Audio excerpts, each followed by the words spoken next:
If there was any warning signs that signaled the US economy is in more trouble than it already is, the yen's devaluation has signaled the Chinese mean business in securing their economic dominance in an effort to assert that their exports remain more attractive for foreign consumers. The devaluation of the yen was a key proponent in doing just that.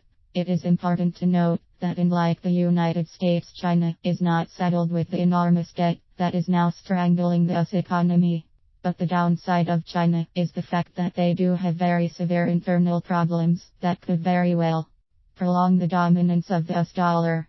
The dollar's imminent demise, though, hinges on whether or not China can come to grips and solve some of their most pressing crises of today.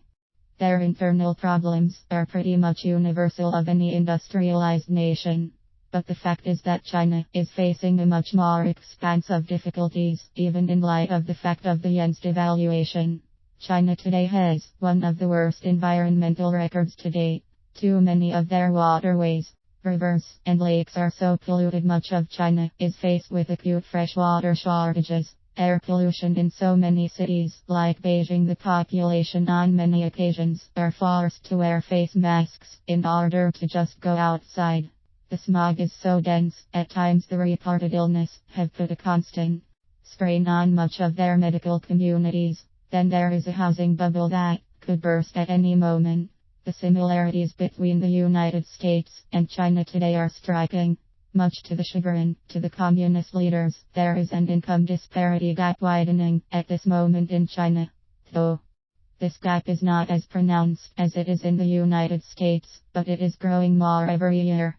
When we look beneath the surface of the yen's devaluation, we find that China's labor costs have made it very lucrative for business, especially American, to operate in China.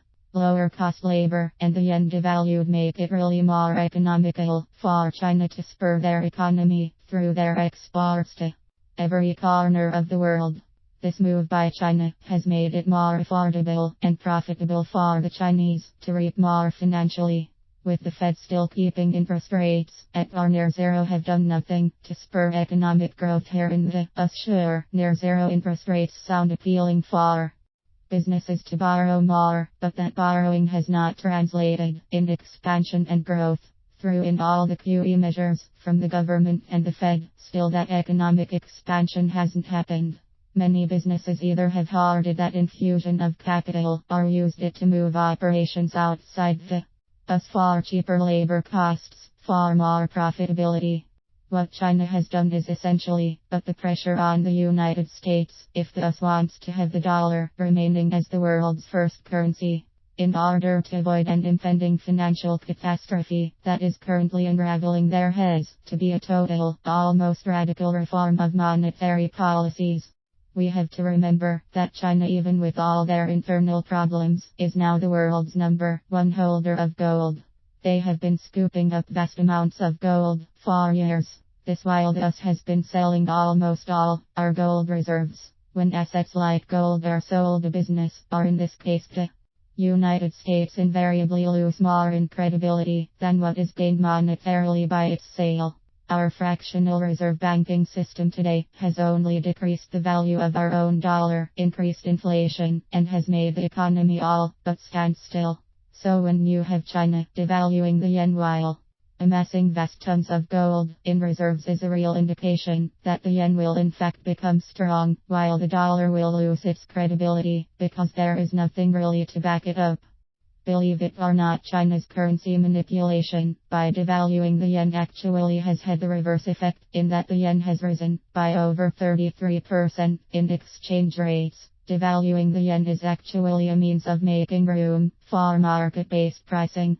But underneath this outward display of fiscal maneuvering by China lies a more disturbing scenario that is taking place, one that embodies collusion between the IMF, IMO, China and Russia. All have a plan, if successful, will replace the dollar with gold-backed currency, namely the yen, a plan of which would be devastating for the US economy. It is well known that the Chinese leaders are highly pragmatic and patient. With this in mind, we have to ask, with all the gold that China has amassed, is it more than conceivable that the Chinese are actually moving their monetary policies away from the fractional reserve banking practices now in place by practically every country around the world using the dollar to gold-backed currency of the yen? This in an all-out effort to stabilize the financial markets away from the US dollar. It is interesting to note that it was the Chinese that first used fiat currency back in the 11th century. We have to understand that today's monetary policies universally is fiat money. Basically, it is an intrinsically useless paper currency created for the specific purpose to make financial transactions more feasible than if those transactions were made using actual hard currency like gold or silver. The physical constraints have made fiat monetary banking more practicable.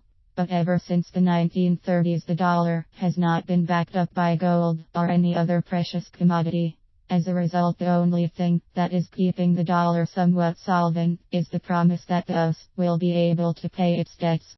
With the enormity of our combined debts today, many nations have now come to realize that the United States, without complete financial reform, will never be able to pay down its debts. What is occurring now is that China has already begun trading with South Africa, Russia, and Australia using the yen as the currency of choice, thereby bypassing the dollar.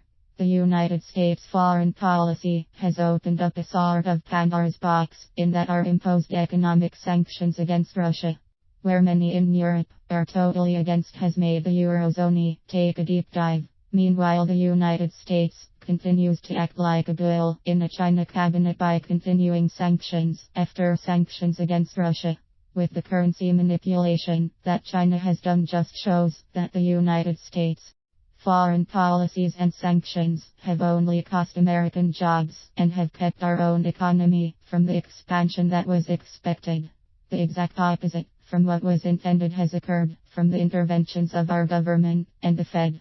Every trade agreement for the past 35 years has made imports cheaper to buy here while driving up the cost of goods made by American workers. In the US, this has made our exports more expensive in countries where they are shipped.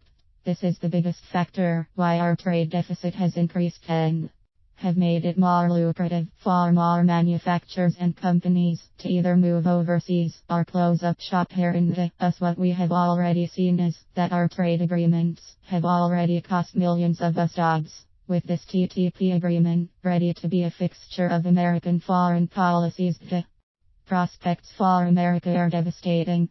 China will not be the only country engaging in currency manipulation. Japan and many other Asian countries are now poised to follow China's example to shore up their own economy.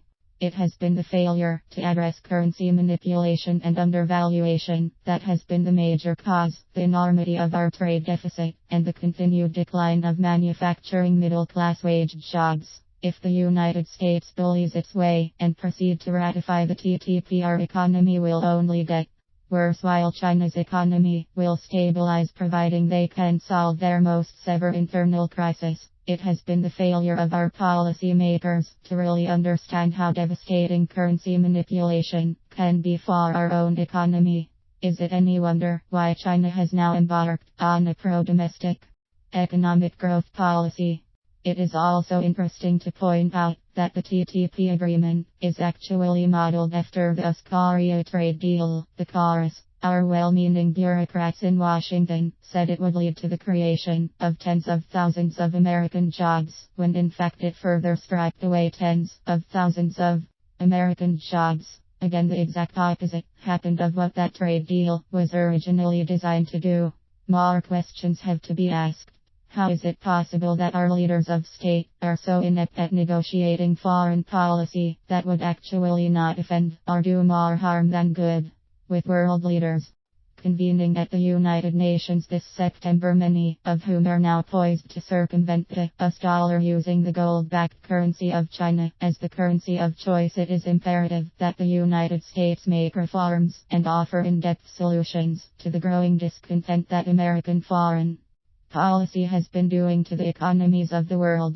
It is a known fact that Australia is refusing to go along with the TTP because that agreement will eliminate any chance of continuing their own trade with China.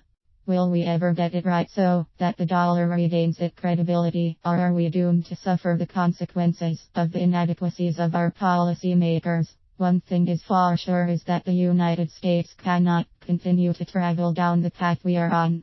The enormous implications of our failed attempts at cornering the market on trade and our continued insistence that the dollar remain the world first currency when there really isn't anything backing up their value are delusional.